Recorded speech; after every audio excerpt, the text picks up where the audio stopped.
moi je vais arriver après. Je sens cette information-là dans mon cœur. Est-ce que nous pouvons prendre Matthieu chapitre 6? Dieu est en train de faire un travail. Je suis là. Matthieu chapitre 6.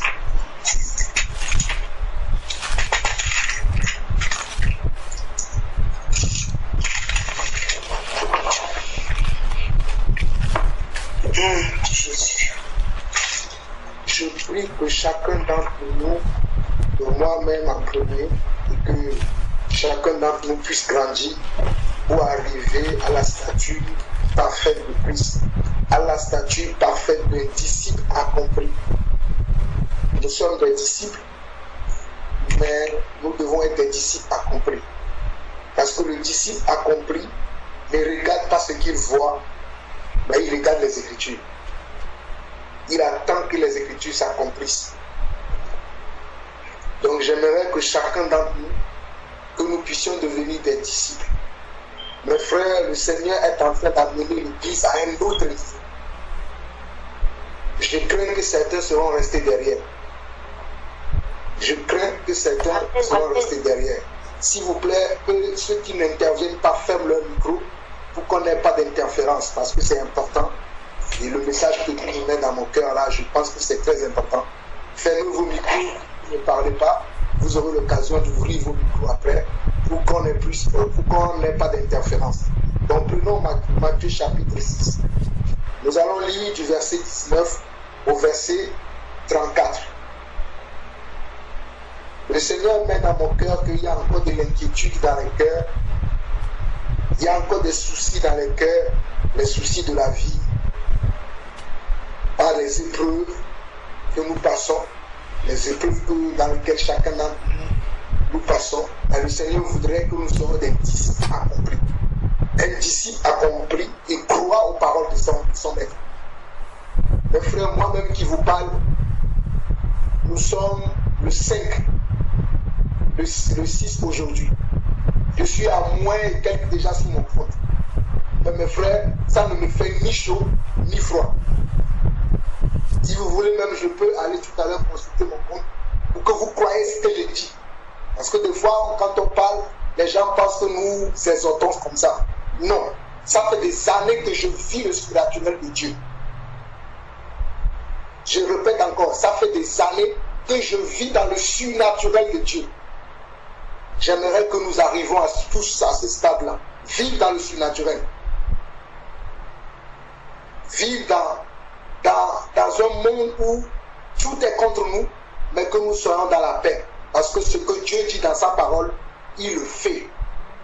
Nous chantons souvent que ce que sa bouche a dit, sa main l'a accompli. Abandonnons tous nos problèmes, tous nos soucis devant le trône du Seigneur. La grâce de Dieu est suffisante pour couvrir tous les problèmes que nous puissions avoir. Que ce soit les maladies, que ce soit les problèmes de la vie, de quoi manger, de quoi se vêtir, de quoi payer ses factures. Le Seigneur a toute la solution pour ça. Mais il faut que toi, tu crois à sa parole. Il faut que toi, tu m'entends ce soir. Il faut que tu crois à sa parole. Que le Seigneur le fait. Il le fait dans ma vie. Je ne vous raconte pas quelque chose que quelqu'un d'autre vit. C'est ce que moi-même je vis. Je dis que nous sommes le 5, mais je suis déjà à presque moins 400 € sur mon compte. Mais ça ne me fait ni chaud, ni froid, parce que j'ai appris à marcher avec Dieu. Dans toutes les situations dans lesquelles je vis, j'ai toujours mis ma confiance sur le Seigneur. Et Dieu ne m'a jamais trompé. Maintenant, je lis la parole, parce que nous devons, je dis encore que nous devons devenir des disciples accomplis, qui ne se soucient pas des problèmes de la vie, qui croient à ce que Dieu dit dans sa parole, parce que Dieu veut nous amener à un autre niveau. Je commence la lecture. On nous dit dans Matthieu chapitre 6 à partir du verset 19, ne vous amassez pas des trésors sur la terre où la terre et la rouille détruisent et où les voleurs percent et dérobent, mais amassez-vous des trésors dans le ciel où la terre et la rouille ne détruisent point et où les voleurs ne percent ni les dérobent. Car là où est ton trésor, là aussi sera ton cœur. L'œil est la lampe du corps. Si ton œil est en bon état, tout ton corps sera éclairé. Quand on dit l'œil est la lampe du corps, l'œil c'était considéré encore dans la Bible comme le cœur. Ce n'est pas l'œil naturel comme vous pouvez voir vos deux yeux. Dans la Bible, quand on parle de l'œil, on parle aussi du cœur. C'est-à-dire si ton cœur est dans l'assurance, si ton cœur est dans la confiance, tu ne vas pas tergiverser, tu ne vas pas être là à ruminer, mais tu vas croire à ce que Dieu dit dans sa parole. J'avance. Verset 23. Mais si ton œil est en mauvais état, tout ton corps sera dans les ténèbres. Si donc la lumière qui est en toi est ténèbres, combien seront grandes ces ténèbres?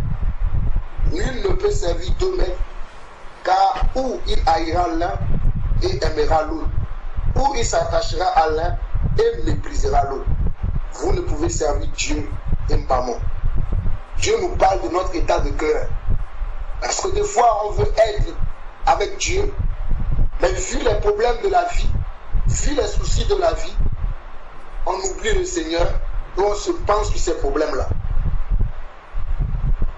Souvenons-nous du parabole du semeur.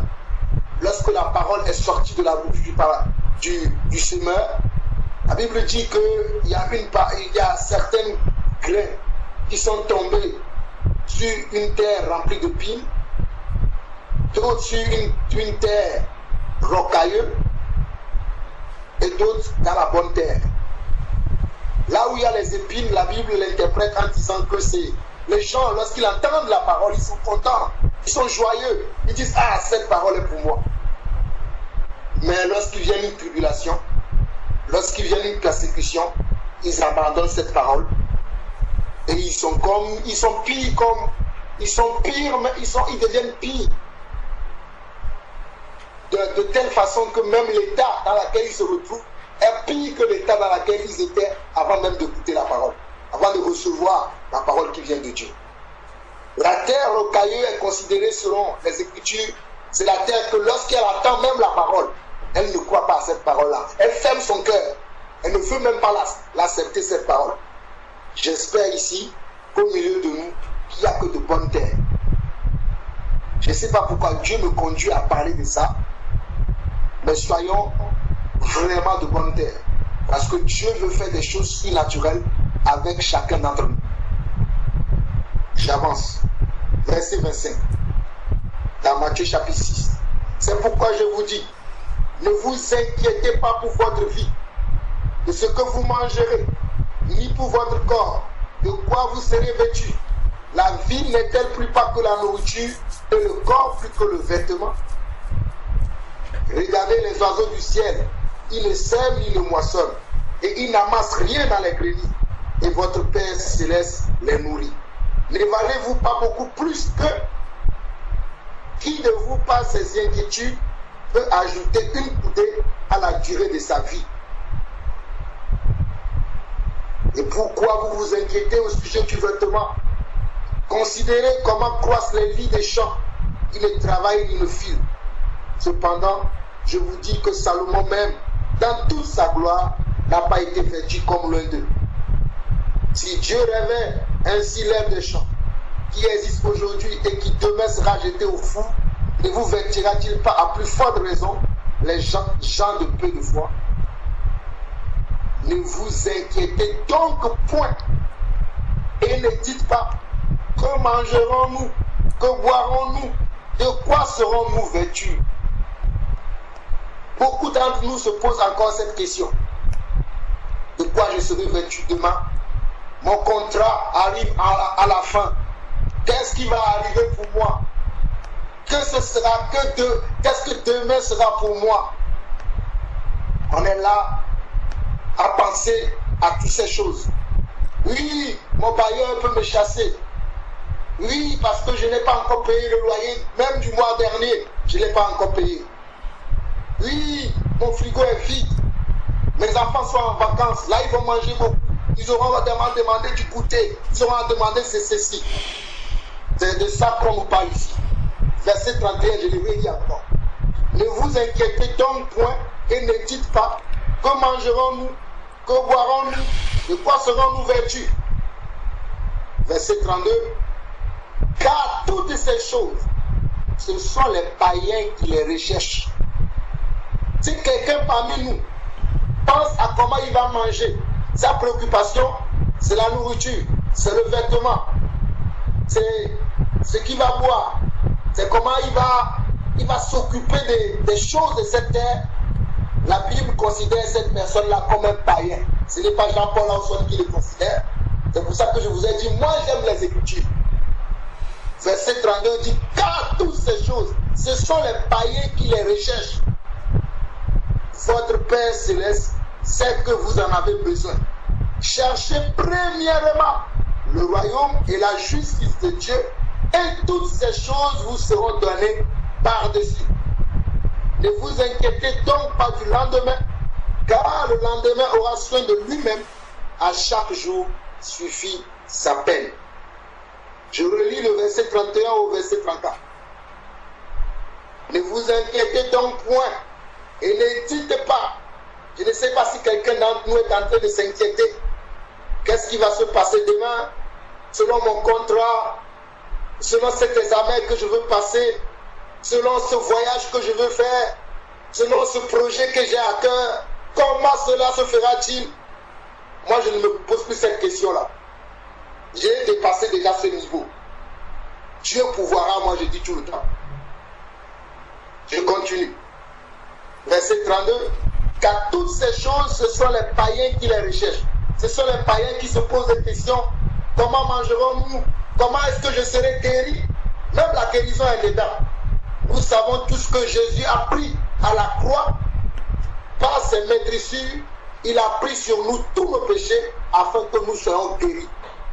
Et moi-même qui vous parle, je suis un grand malade qui souffre du dos. Mais je ne regarde pas mon dos, je regarde à Christ. Donc, même la maladie est ici. Il y a certains qui se disent, oui, ça fait des années qu'on me dit, le Seigneur va me guérir, le Seigneur va faire ceci, mais je sens encore la douleur, ceci, cela. Tu t'inquiètes pour peu de choses, mon frère.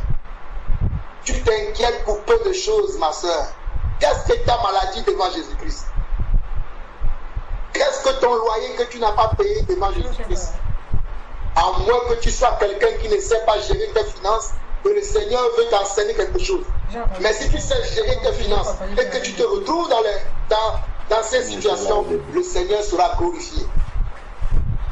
Crois-moi, c'est quelqu'un qui vit dans ça actuellement qui te parle. Moi, je suis considéré comme un fonctionnaire. Je suis payé le 25 de chaque mois. Nous sommes le 5 aujourd'hui. Mon salaire est déjà passé. Et je suis déjà à moins 300 et quelques euros quand j'ai consulté mon compte aujourd'hui. Mais cela ne me fait ni chaud, ni froid, parce que je sais que tout ce que j'ai fait, je l'ai fait dans l'œuvre du Seigneur. C'est dans l'œuvre du Seigneur que mon compte est parti comme ça. Tout ce que j'ai fait. Parce que je fais souvent des choses dont je ne parle pas.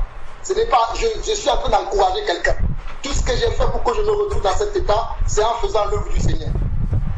Parce que même mon compte en banque ne m'appartient pas, il appartient au Seigneur. Mais généralement, nous, les enfants de Dieu, quand nous sommes dans cette situation, nous commençons à douter. Mes frères, cette semaine, je suis parti au travail. Certains d'entre vous savent que j'ai repris les études. Comme j'ai eu mon diplôme le mardi dernier, mes collègues ont organisé une fête pour moi. J'ai bien mangé. Ils m'ont offert une carte sur laquelle il y avait 170 euros. Aujourd'hui, quand je suis rentré à la maison, ma cuisinière avec laquelle on fait la cuisine, je sais que ça fait depuis des mois qu'il veut me lâcher. Je me suis dit, ah, quand je suis rentré aujourd'hui, j'ai vu ma cuisinière, j'ai vu, on m'a donné une carte de 170 euros. C'est un cadeau qu'on m'a offert. Je vais aller acheter une cuisinière. Qui d'entre vous peut me dire aujourd'hui, si je vais dans les magasins là, si je peux trouver une cuisinière à 170 euros? Mais aujourd'hui, par la grâce de Dieu, Dieu a permis que je puisse trouver une cuisinière que j'ai vue. Ils ont mis ça, ils l'ont soldé. La cuisinière coûtait 449 euros. Ils l'ont mis à moitié prix. Parce qu'ils veulent vendre le modèle d'exposition. Je vous raconte ma vie, mes frères. Je n'ai pas honte de raconter ma vie. Et moi, j'ai dit, je veux le modèle d'exposition. Et j'ai demandé au vendeur que comme c'est le modèle d'exposition que je veux prendre, je veux que vous me baissiez encore le prix. Parce que ça coûtait environ 199 € quand ils ont fait la moitié prix. Et tellement j'ai discuté, même ma femme qui était à côté de moi dit toujours toi. La dame a encore enlevé 10 € et je suis parti avec la cuisinière à 189 €. Neuf. Mais sauf que c'est un modèle d'exposition. Moi, c'est bon pour Jean-Paul Lawson. Si ça peut m'aider à brûler 2 merguez, à brûler deux cuisses de poulet, gloire à Dieu. Et j'ai eu encore l'occasion de prendre un nouveau micro-ondes aussi, que j'ai acheté à 60 €. Toujours avec ce chèque-là, j'ai complété avec ma carte. Ne me souciez pas que non, il n'y a pas d'argent, mais je sais que mon compte est géré par le roi des rois. Amen. Je veux dire à quelqu'un aujourd'hui, je ne sais pas quelle épreuve tu traverses. Je ne sais pas dans quelle situation tu te trouves. Mais le Dieu que nous servons est un grand Dieu. Et mes frères, quand je dis ça, ce n'est pas que quelqu'un m'envoie un chèque. Hein. Je ne prendrai pas. Je vous le dis déjà. Ce n'est pas que j'ai dit ça pour que quelqu'un puisse avoir pitié de moi. Je vous dis la vérité. Je ne prendrai pas, mais je connais le Dieu que je sers. Si j'ai donné ce témoignage, c'est pour vous montrer à quel point je marche avec Dieu, que j'ai confiance à ce Dieu, que je ne doute de rien. J'ai vécu dans des situations plus difficiles, mais Dieu m'a toujours soutenu. Et je connais le Dieu que je sers. Si quelqu'un m'envoie un chèque, m'envoie quelque chose, je le dis déjà, je ne prendrai pas. Je n'ai pas dit ça pour que vous ayez pitié de moi. Mais parce que le Seigneur me conduit à vous parler de cela, parce que nous devons vivre dans le surnaturel de Dieu. Et si, je l'ai bien dit que si mon compte se retrouve dans cette situation, parce que j'ai mis mon compte à la disposition du Seigneur. Comprenez ce que je suis en train de dire. Que Dieu vous bénisse. Donc au verset 34, on nous dit, ne vous inquiétez donc pas du lendemain, car le lendemain aura soin de lui-même. À chaque jour suffit sa peine. Mes frères et sœurs, beaucoup d'entre nous nous inquiétons de peu de choses. Je le dis encore, de peu de choses. Si vous pouvez savoir le Dieu que nous servons, si vous pouvez connaître sa puissance, sa longanimité, sa force, sa capacité, vous ne douterez en rien du Seigneur. Dieu est sur le point de faire de grandes choses dans notre vie. Et nous sommes là. Et moi qui vous parle, mon contrat dans lequel je suis aujourd'hui finira le 26 juillet. Le 26 juillet qui arrive là. Dans 2 semaines, je n'aurai plus de contrat. Mais je suis dans la joie. Je me dis même que c'est une bonne opportunité pour moi pour être à 100% dans l'œuvre du Seigneur. Je ne commence pas à envoyer des CV partout, non. J'attends que le Seigneur m'ouvre une porte. Si le Seigneur veut que je retourne au travail. Parce que ce que Dieu veut, c'est d'abord que je sois avec les âmes. C'est pour cela que j'ai dit tout à l'heure qu'au mois de septembre, je serai au Togo jusqu'au 12 octobre. Parce que j'avais déjà acheté mon billet depuis le mois d'avril. Parce que je suis quelqu'un, j'organise les choses bien avant. Quand les gens me contactent, j'organise les choses bien avant. Donc mes frères, je ne sais pas par quelle situation vous passez. Je ne sais pas quel couteau on vous a mis sur la gorge. Je ne sais pas quelle situation, quelle épreuve vous traversez. Mais j'aimerais vous dire que Dieu, le Dieu que nous servons, est un Dieu qui ne ment pas. Ce qu'il dit dans sa parole, il le fait. Et dans cette parole, il nous dit de chercher premièrement son royaume. Si nous sommes en train de chercher son royaume, non pas dans la chair, mais dans l'esprit, Dieu va nous accorder le surnaturel. Dieu va nous accorder de voir des choses que nous ne nous attendons pas. Dieu va nous bénir au-delà même de nos expectatives, au-delà même de ce que nous imaginons. Mais nous devons chercher premièrement son royaume. Chercher premièrement le royaume de Dieu veut dire quoi? Chercher premièrement le royaume de Dieu veut dire que je m'oublie moi-même. Je ne vois pas mes intérêts. Je ne vois pas ma façon de faire les choses. Je ne cherche pas à me satisfaire d'abord moi-même. Je satisfais d'abord les intérêts du royaume de Dieu. Je satisfais d'abord ce qui touche le Seigneur. Je satisfais d'abord ce qui touche mes frères et sœurs. C'est ça que je dois faire d'abord et après le Seigneur s'occupera de moi. Mais si d'abord je veux me mettre à la place du Seigneur, c'est-à-dire je me dis moi d'abord, moi ceci, moi cela, le Seigneur ne va pas me bénir. Mais si je cherche premièrement le royaume de Dieu, le Seigneur va me bénir. le Seigneur va m'encourager. Le Seigneur va créer des situations pour me sortir même des trous, des choses dans lesquelles je ne pense même pas, j'espérais même pas que je pourrais sortir. Le Seigneur me sortira dedans. Et croyez-moi, c'est un rescapé qui vous parle, un rescapé de plusieurs situations. Mais j'ai confiance à mon Seigneur parce que c'est ainsi que le Seigneur marche avec moi. Je dis cela pour encourager quelqu'un qui vit des situations difficiles, qui se dit comment je vais faire, comment je vais gérer. Mais je veux te dire que le Seigneur a déjà tout prévu. Sois dans la foi. Si tu n'es pas une dépensière, si tu n'es pas quelqu'un qui fait des choses sans consulter le Seigneur, quelqu'un qui ne marche pas avec l'esprit, peut-être le Seigneur t'apprend des leçons pour que tu changes ta façon de gérer tes finances, de gérer ta vie, de faire des choix, des décisions dans ta vie. C'est pour ça que le Seigneur te fasse passer par là. Mais si tel n'est pas le cas, mais tu veux servir Dieu, tu cherches d'abord premièrement son royaume, alors souviens-toi du verset 34 de Matthieu chapitre 6. Si tu sais que toi tu n'es pas en train de faire ton affaire à toi, mais c'est le royaume que tu cherches d'abord, que ce verset 34 là, écris-le même si tu veux, partout dans ta maison, pour le voir tout le temps, afin que ça te parle. Et le Seigneur agira certainement dans ton cœur. Que Dieu nous bénisse. Je continue avec une autre petite exhortation, selon que le Seigneur me permet rapidement, je ne vais pas trop tarder. Je sais qu'avant que Jésus ne parte au ciel, il nous a promis de nous donner le Saint-Esprit. Il nous a promis que le Saint-Esprit sera avec nous jusqu'à la fin du monde et que le Saint-Esprit serait la personne qui va nous aider à marcher comme lui. Je suis quelqu'un, j'aime beaucoup l'Esprit. J'aime beaucoup marcher avec l'Esprit. Ces derniers temps, vous allez m'entendre beaucoup parler de l'Esprit. Parce que sans l'Esprit, il nous sera impossible de marcher avec Dieu. Donc quand nous voyons dans Luc, chapitre 7, le verset 21 au verset 22, le temps que j'ouvre cette partie-là, vous allez voir que l'Esprit de Dieu, c'est comme une onction sur notre vie. Lorsque nous avons le Saint-Esprit, nous sommes remplis de l'onction de Dieu. Nous pouvons faire bouger des montagnes. Nous pouvons faire sauter des ponts. Parce que nous avons comment la puissance de Dieu, l'onction de Dieu, c'est le Saint-Esprit.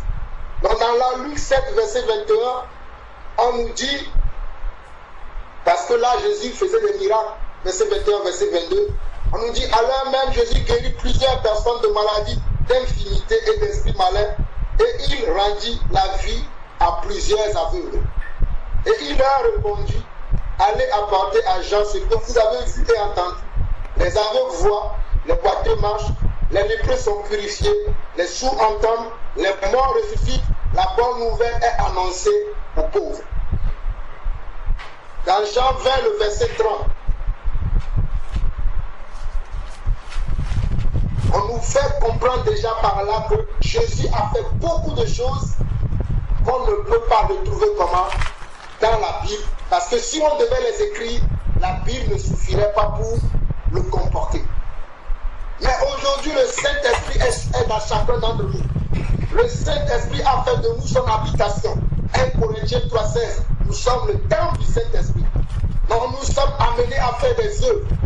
Je nous exhorte à avoir comment une communion avec l'Esprit. Je nous exhorte à savoir écouter l'Esprit. Je nous exhorte à savoir comment écouter l'Esprit et comment marcher avec l'Esprit. C'est alors que nous pouvons avoir du succès, du triomphe et de la victoire.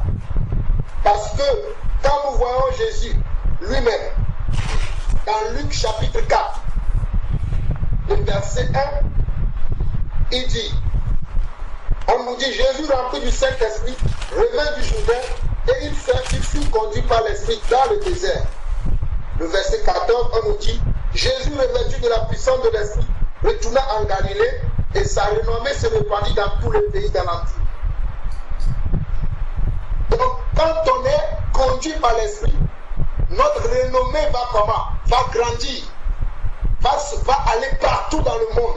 Parce que nous sommes conduits par l'Esprit et nous avons fait des œuvres de l'Esprit et le monde entier va entendre parler de nous. Nous sommes des petits Jésus. Mais pour être de véritables petits Jésus, il faut que nous apprenions à marcher avec la personne que Jésus nous a laissée, qui est le Saint-Esprit. Dans Luc chapitre 4, le verset 17 au verset 19, on nous dit ceci. Et on lui remit le livre du prophète Ésaïe. L'ayant déroulé, il trouva l'endroit où il était écrit. Ce n'est pas anodin que Jésus trouve l'endroit dans la parole de Dieu où il est écrit ceci. L'Esprit du Seigneur est sur moi, parce qu'il m'a oint pour annoncer une bonne nouvelle aux pauvres. Il m'a envoyé pour guérir ceux qui ont le cœur brisé, pour proclamer aux captifs la délivrance et aux aveugles le recouvrement de la vie, pour renvoyer libres les opprimés, pour publier une année de grâce du Seigneur. Vous pensez que c'est anodin, ces choses-là qui sont écrites, que lorsque Jésus va prendre le livre, la partie où il va lire, il a dit l'Esprit du Seigneur est sur moi. Nous devons rechercher l'Esprit pour toute chose aujourd'hui. Parce que sans l'Esprit, il nous sera impossible de faire les œuvres de Dieu. Sans la marche avec l'Esprit, sans l'écoute de l'Esprit, il nous sera impossible de faire les œuvres de Dieu aujourd'hui. Et nous savons que Jésus, lorsqu'il quittait la terre, il nous a promis, selon Jean 14, le verset 7 au verset 18, qu'il nous enverra comment? Un consolateur. Nous tous, nous avons le consolateur aujourd'hui. Mais est-ce que nous connaissons que le consolateur habite en nous? Sommes-nous conscients de la présence du consolateur en nous? Nous, est-ce que nous l'écoutons? Soumettons-nous nos vies entre ses mains? Jean 14, verset 16 à 18 dit ceci. Moi, je prie le Père, et il vous donnera un autre consolateur, afin qu'il demeure éternellement avec vous. L'Esprit de vérité que le monde ne peut recevoir, parce qu'il ne le voit point, ne le connaît point. Mais vous, vous le connaissez, car il demeure avec vous et il sera en vous. Je ne vous laisserai pas orphelin, je viendrai à vous. Il dit ça encore. Le Seigneur, il ne nous a pas laissés orphelins. Il est venu, c'est ce que le frère Alain nous a dit dès le départ. Aujourd'hui, c'est le frère qui nous a donné la cadence dans laquelle nous devons aller aujourd'hui. Il a parlé de Actes chapitre 2, l'effusion de l'Esprit sur les apôtres. Lorsque les apôtres ont reçu l'Esprit, leur vie a complètement changé. Ils n'ont plus jamais été les personnes qu'ils étaient avant. Nous disons que nous avons l'Esprit, mais comment se fait-il que nos vies ne changent pas?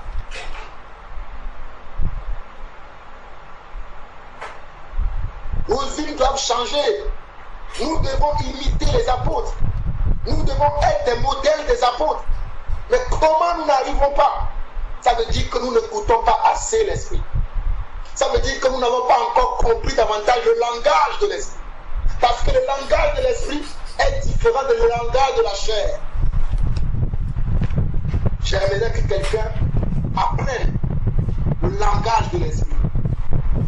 Ça va nous éviter beaucoup de choses, de perdre du temps dans beaucoup de choses. Moi, j'ai tellement perdu du temps qu'aujourd'hui, je rends grâce à Dieu que je travaille pour grandir dans cette marche de l'Esprit, pour ne plus perdre du temps. Ceux qui veulent perdre du temps, ils perdent du temps. Moi, j'ai trop perdu du temps. Vous savez, le temps est quelque chose qu'on ne peut pas rattraper. Tu sais, si tu as un rendez-vous à 10h et que tu arrives à 10h05, tu ne peux pas ramener le temps à 10h. 10h05, c'est fini. Tu ne peux plus ramener le temps à 10h. Tu as raté le 10h, tu l'as raté. C'est la même chose avec l'Esprit. Lorsque l'Esprit veut nous diriger, nous devons être capables de se positionner là où l'Esprit veut nous placer.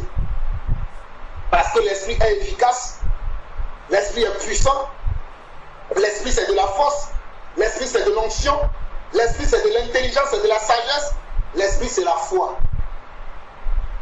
Jean 16, verset 7 nous dit, Jésus parla encore, cependant je vous dis la vérité, il vous est avantageux que je m'en aille, Car si je ne m'en vais pas, le consolateur ne viendra pas vers vous.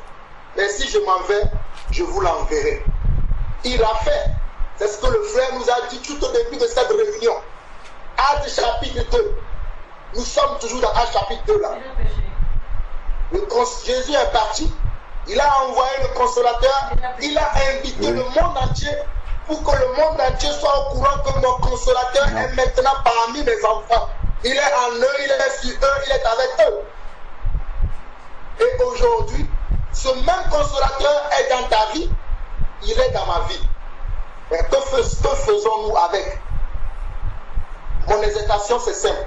Que faisons-nous avec le consolateur qui est dans notre vie? Parce que le consolateur n'est pas venu dans notre vie pour que je puisse dire que oui, je suis rempli de l'esprit et puis c'est bon. Non. Pour que je puisse prier en langue et puis c'est bon. Non. Il est dans ma vie pour quelque chose.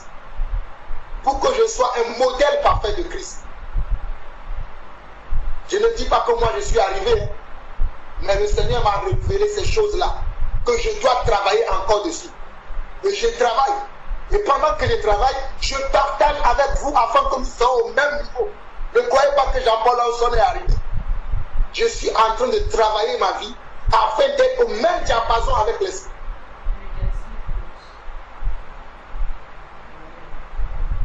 C'est très important que l'esprit puisse travailler avec nous. Regardez bien ce que l'apôtre Pierre dit dans Actes chapitre 2, le verset 38. Il dit quoi?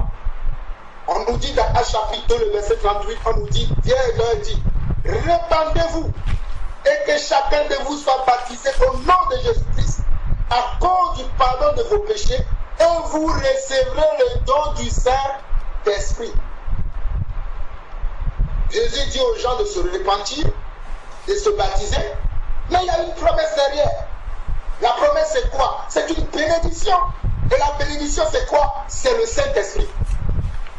Jésus n'a pas dit je vais vous donner des villas, je vais vous donner des voitures, je vais vous donner des belles maisons, mais il a dit je vais vous donner le Saint-Esprit. Ça veut dire que la voiture, les belles maisons, le travail, toutes ces choses-là ne sont pas importantes pour le Seigneur. Ce qui est important pour lui, c'est le Saint-Esprit. Si tu as le Saint-Esprit, tu auras la belle maison. Si tu as le Saint-Esprit, tu auras le bon conjoint. Croyez-moi. Tout à l'heure, quand il disait que les gens cherchent le conjoint, moi je n'ai pas cherché le conjoint. Parce que quelqu'un peut te dire dans son cœur, mais le frère dit ça, il est marié, il a 5 enfants. C'est parce que depuis j'ai commencé à chercher le royaume et ces choses sont venues après. Je n'ai pas commencé tout de suite à dire Seigneur, je veux. J'ai commencé à servir d'abord le Seigneur, à suivre l'esprit. Et les choses venaient petit à petit. Ce n'est même pas encore fini. Si nous continuons à marcher ensemble, vous-même vous verrez à quel niveau le Seigneur va m'amener. Vous-même vous le verrez. Vous le verrez de vos propres yeux. Ça sera encore beaucoup plus évident. Et vous saurez que quand je parle parce que je sais de quoi je parle. La Bible dit que nous parlons parce que nous savons de quoi nous parlons. Nous avons cru. C'est pour ça que nous parlons. Parce que j'ai cru à l'écriture. Je marche selon l'écriture. Je me conforme à l'écriture. C'est pour cela que je parle. Parce que je sais de quoi je parle. Dans Actes 5, le verset 32, on nous dit nous sommes témoins de ces choses, de même que le Saint-Esprit que Dieu a donné à ceux qui lui obéissent. Nous disons que nous obéissons à Dieu. Donc ceux qui obéissent à Dieu ont le Saint-Esprit. Ce n'est pas Jean-Paul Lawson qui le dit, c'est la parole, les Écritures qui le dit. Toi mon frère, toi ma soeur, qui tout encore que tu n'as pas le Saint-Esprit, sache ce soir que si tu obéis à Dieu, le Seigneur t'a donné l'Esprit. Maintenant, il faut apprendre à l'écouter. Il faut apprendre à savoir marcher avec lui. Lorsque vous voulez acheter une voiture, ou bien lorsqu'on vous a donné, je vais prendre l'exemple que lorsqu'on vous a offert une voiture, si vous n'avez pas de permis, qu'est-ce que vous allez faire? Vous allez passer le permis. Si vous ne connaissez pas le code, vous allez apprendre le code pour pouvoir utiliser la voiture. C'est la même chose que l'esprit. Dieu vous a donné maintenant l'esprit.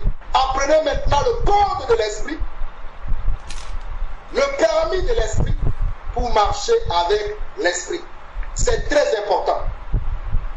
Nous devons communier avec l'esprit. La communion avec l'esprit va nous éviter beaucoup beaucoup d'erreurs, beaucoup de dégâts, beaucoup de discussions inutiles, beaucoup de tracasseries, beaucoup de choses que les gens font. Si toi tu marches avec l'esprit, tu vas éviter ces choses. Jean 16, le verset 13 au verset 15. Celui qui veut savoir l'esprit, je vous en conjure, lisez beaucoup le livre de Jean, les épîtres de Jean et les livres des Actes des Apôtres. Vous allez voir que c'est le livre de l'esprit. Je précise encore, le livre de Jean, le livre des Actes des Apôtres, vous allez voir que c'est le livre de l'esprit. On nous dit dans Jean 16, le verset 13 au verset 15, on nous dit quand le consolateur sera venu, l'esprit de vérité, il vous conduira dans toute la vérité, car il ne parlera pas de lui-même, mais il dira tout ce qu'il aura entendu et il vous annoncera les choses à venir. Il me glorifiera parce qu'il prendra de ce qui est à moi et vous l'annoncera. Tout ce que le Père a est à moi. C'est pourquoi j'ai dit qu'il prend ce qui est à moi et il vous l'annoncera. Et moi je prierai le Père et il vous donnera un autre consolateur afin qu'il demeure éternellement avec vous. C'est juste Jean 14, le verset 16. Mais vous avez vu que Jean 16 plutôt, le verset 13 au verset 14, c'est tout à la fin. On nous dit tout ce que le Père a est à moi. C'est pourquoi j'ai dit qu'il prend de ce qui est à moi et vous l'annoncera. Donc l'Esprit, quand il est à nous, il est à nous pour nous annoncer les choses qui sont au Seigneur. Il est à nous pour nous montrer les voies du Seigneur. Il est à nous pour nous montrer les chemins par lesquels le Seigneur est passé. Les chemins par lesquels nos prédécesseurs dans la foi, les apôtres, les premiers prophètes, parce que nous savons que les prophètes, ce sont des gens qui ont été conduits par l'Esprit. C'est l'Esprit qui les conduisait et c'est par l'Esprit qu'ils ont pu faire les actes que nous lisons dans tous les prophètes. Si je prends le prophète Jérémie, le prophète Zacharie, le prophète Esaïe, vous allez voir que lorsque ces personnes vont parler, ils vont dire, je fus saisi par l'Esprit. L'Esprit m'a mené à tel endroit. Apocalypse chapitre 1, chapitre 2, chapitre 3, Jean parle encore de cela. Il dit qu'il fut saisi par l'Esprit. L'Esprit l'a emmené dans une vision. L'Esprit l'a emmené encore plus loin dans la vision. Nous verrons tous ces passages-là tout à l'heure. Mais sachez simplement que selon Jean 3,16, on nous dit que car Dieu a tant aimé le monde, qu'il a donné son Fils unique, afin que quiconque croit en lui ne périsse point, mais qu'il ait la vie éternelle. La vie éternelle, c'est encore quoi? C'est l'Esprit. 1 Jean 3, le verset 1. Voyez quel amour le Père nous a témoigné, pour que nous soyons appelés enfants de Dieu, et nous le sommes. Si le monde ne nous connaît pas, c'est qu'il ne l'a pas connu. C'est qu'il n'a pas connu qui? Il n'a pas connu le Saint-Esprit. Il n'a pas connu Jésus-Christ. Parce qu'il ne peut pas voir le Saint-Esprit. Mais vous et moi, nous le voyons parce qu'il a choisi de nous, de faire de nous son temple, sa demeure. Je ne sais pas si vous reconnaissez qui vous êtes. Souvent, lorsque des gens témoignent de Satan, les gens qui sont beaucoup satanistes, ils disent beaucoup que les enfants de Dieu ne savent pas quelle puissance ils ont. Ils ne savent pas quelle identité ils ont. Moi, j'ai décidé de reconnaître mon identité. J'ai décidé de savoir qui je suis dans le Seigneur. Parce que toi qui es quelqu'un, mais qui ne sais pas qui tu es, tu vas souffrir beaucoup. Imaginons-nous que aujourd'hui dans le monde, que le fils de, je ne sais pas, de Macron ou de Nicolas Sarkozy ne reconnaissent pas que son père est Nicolas Sarkozy ou bien Macron. Quelle galère ce petit enfant va vivre. Imaginez-vous aujourd'hui que le fils de Donald Trump ne reconnaisse pas que son père c'est Donald Trump, le président des États-Unis, la puissance mondiale dont tout le monde a peur. Il ne sait pas que c'est son père, que ce Donald Trump-là veut l'aider dans sa vie. Quand Donald Trump le parle, il dit non, moi je ne sais pas. C'est la même réaction que nous faisons avec le Saint-Esprit. Et le Saint-Esprit est au-dessus de tous ces hommes-là que je viens de citer. Et ce Saint-Esprit-là est en toi et il est en moi. Nous devons apprendre à reconnaître la présence de l'Esprit. Car Jésus lui-même savait à quel moment l'Esprit sortait de lui, l'Esprit faisait les choses de lui. Dans Luc chapitre 4, on nous dit encore que Jésus, rempli du Saint-Esprit, le verset 1 plutôt, hein, on nous dit que Jésus, rempli du Saint-Esprit, revint du Jourdain et il fut conduit par l'Esprit dans le désert. Et vers le verset 18, il dit, l'Esprit du Seigneur est sur moi. Ça veut dire que Jésus reconnaissait à quel moment l'Esprit venait l'amener pour l'amener quelque part, pour l'amener faire une mission pour le Seigneur. Nous devons être capables de reconnaître quand l'Esprit veut nous utiliser. Amen. Parce qu'il y a des moments où l'Esprit veut nous utiliser, mais nous nous refusons. Amen. Parce que nous n'avons pas appris à le reconnaître. Amen. Nous n'avons pas appris à reconnaître comment l'Esprit peut m'utiliser.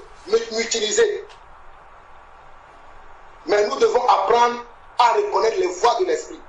Je ne sais pas pourquoi je vous dis ça, mais prenez cela comme un conseil de la part de Dieu.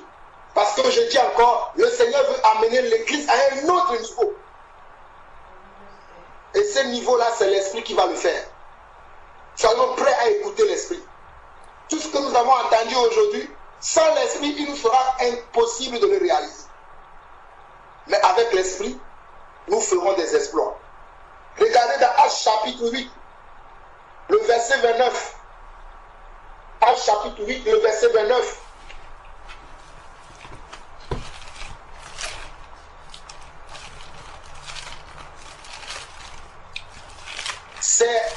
On nous parle de Philippe.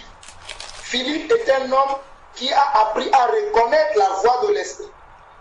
Lorsque Philippe avait été enlevé par un ange, il avait senti que l'Esprit voulait l'amener quelque part. Et vers le verset 29, Philippe a appris à écouter l'Esprit. Parce qu'on nous dit, l'Esprit dit à Philippe, avance et approche-toi de ces chars. Regardez bien, l'Esprit dit à Philippe, si Philippe n'a pas appris à écouter l'Esprit, si Philippe ne connaît pas le langage de l'Esprit, lorsque l'Esprit va nous dire, approche-toi de ces chars, il va être là, il va faire chez Karababa, mais c'est l'Esprit qui lui parle. Nous, les chrétiens d'aujourd'hui, nous sommes beaucoup plus dans les chez Karababa, mais nous n'écoutons pas l'Esprit. Croyez-moi, je fais beaucoup plus du chez Karababa, beaucoup plus que chacun, beaucoup plus que certains d'entre vous. Mais je sais aussi écouter l'Esprit. J'aime louer, mais je sais aussi écouter l'Esprit.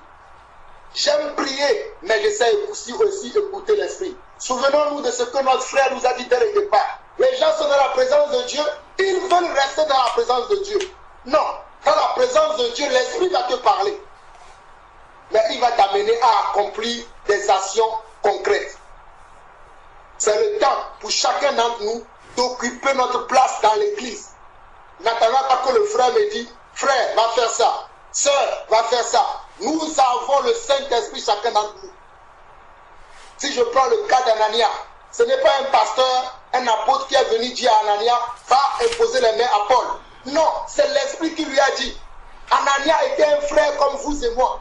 Mais il a écouté l'Esprit et il est parti, il a imposé les mains à Paul. Paul a recouvert la vue et Paul a commencé à continuer sa marche. S'il devait attendre qu'un homme lui dise, mais c'est l'Esprit qui t'a parlé, il devait tarder Paul.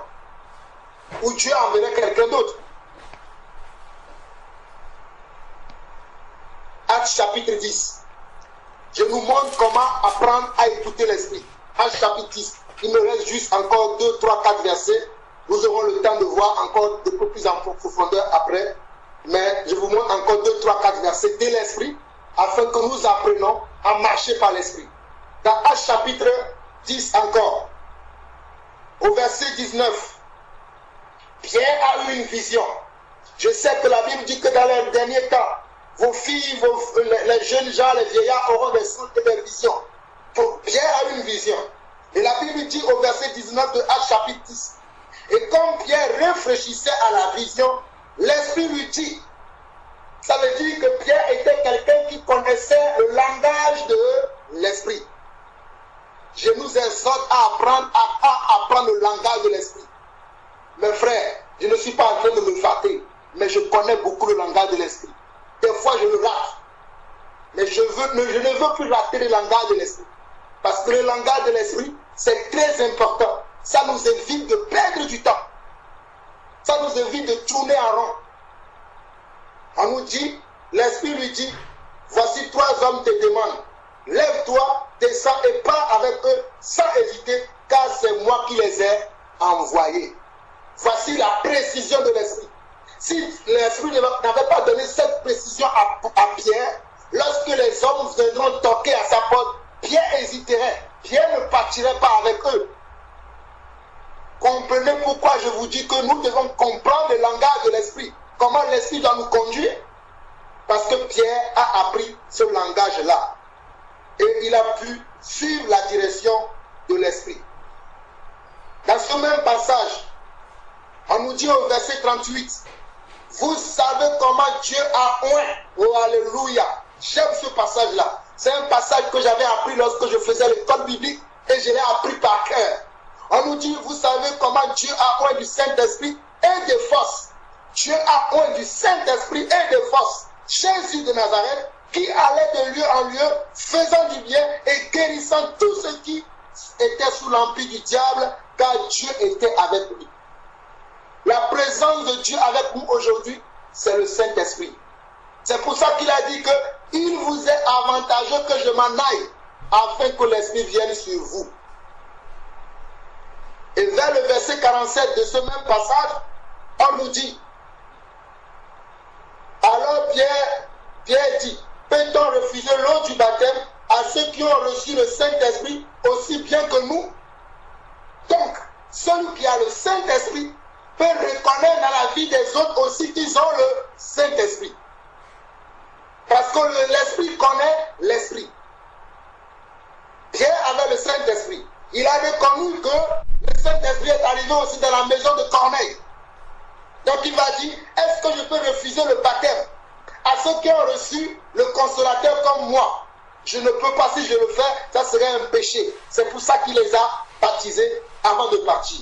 Si vous regardez dans Actes chapitre 11, lorsque Pierre était en train d'expliquer aux apôtres qui ont appris que Pierre est parti dans la maison des païens et qui vont commencer à lui poser des questions, à le chercher de gauche à droite.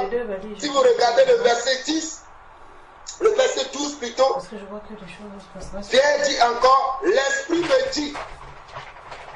C'est-à-dire, si l'Esprit ne m'avait pas dit, vous ne saurez pas que je suis parti dans la maison de ces gens-là.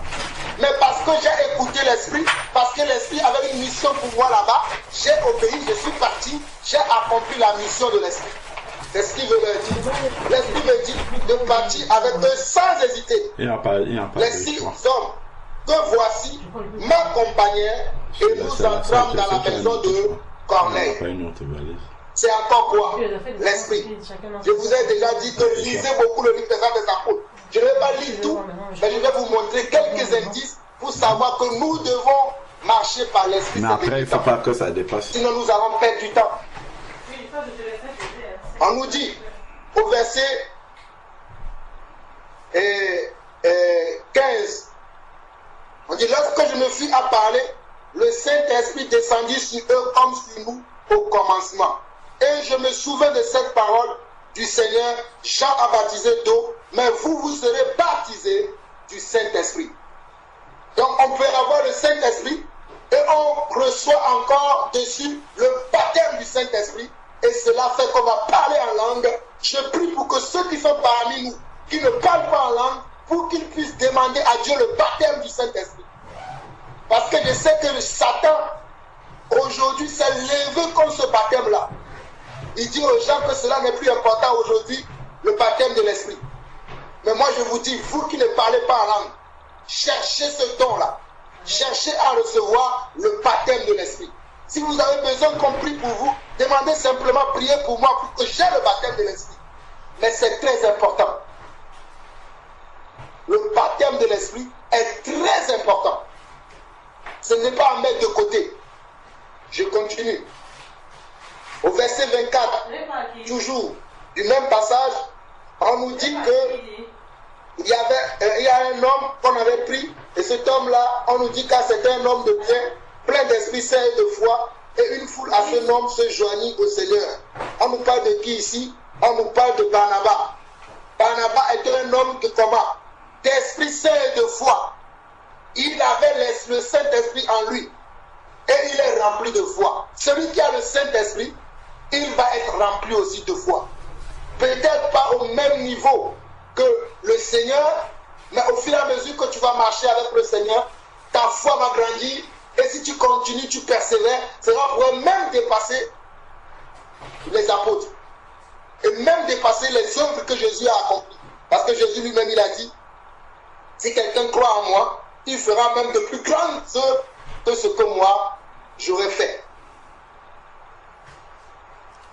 Dans Actes chapitre 13, on nous dit au verset 2, pendant qu'ils servaient le Seigneur dans leur ministère et qu'ils jeûnaient, le Saint-Esprit dit, mettez-moi à part Barnabas et Saul pour l'œuvre à laquelle je les ai appelés. Encore le Saint-Esprit qui parle encore aux apôtres, mettez-moi ces deux personnes-là à part parce que j'ai pour eux une mission spéciale. Certains d'entre vous, le Seigneur a pour vous des missions spéciales. N'attendez pas toujours que c'est nous qui vous disons, bon, ma soeur Claire, toi tu dois aller au Congo. Dieu t'appelle là-bas pour une œuvre missionnaire, tu dois s'occuper des orphelins là-bas. C'est un exemple que je donne. Bon, ma soeur Solange, toi tu dois aller à Évry, il y a des malades là-bas, tu dois aller les visiter. Vous-même soyez capable d'écouter l'esprit. Moi je n'attends pas qu'un frère me dise va faire. Je suis capable d'écouter l'esprit moi-même, savoir dans quelle direction je dois aller et dans quelle direction je ne dois pas aller. Parce que l'esprit peut nous empêcher aussi de ne pas aller dans certaines directions. L'esprit ne nous conduit pas qu'à faire des choses. Il nous empêche aussi de ne pas faire certaines choses. Je répète encore, l'esprit peut nous conduire à faire des choses, mais il peut nous empêcher aussi parce que nous voulons faire certaines choses. L'esprit va nous dire non, ne fais pas ça. Vous voulez la preuve? Je vais vous le montrer. Dans Actes chapitre 16, le verset 6. On nous dit, ayant été empêché par le Saint-Esprit d'annoncer la parole dans l'Asie, il traversait la Phrygie et le pays de la Galatie. Je continue. Arrivé près de la Mysie, ils se disposaient à entrer à Bithynie, mais l'Esprit de Jésus ne leur permit pas. C'est encore qui? C'est le Saint-Esprit. Il y a des fois où je veux me lever pour aller annoncer l'évangile. Mais le Seigneur me dit, reste dans la maison, prends ta Bible, je vais t'enseigner. J'obéis. Il y a des fois j'ai envie de rendre visite à des gens. Le Seigneur me dit, non, aujourd'hui tu ne rendras pas visite, tu vas aider ton épouse à la maison. Je reste au pied du Seigneur, je fais ce qu'il me demande. C'est ça, apprendre à écouter l'Esprit, à marcher avec l'Esprit. Un dernier passage, et je vais m'arrêter là. Il y a tellement beaucoup de passages, mes frères. On peut passer toute la nuit rien qu'à parler de l'Esprit. Et croyez-moi, je peux vous montrer plusieurs passages de l'Esprit. Mais le but, ce n'est pas de vous montrer les passages.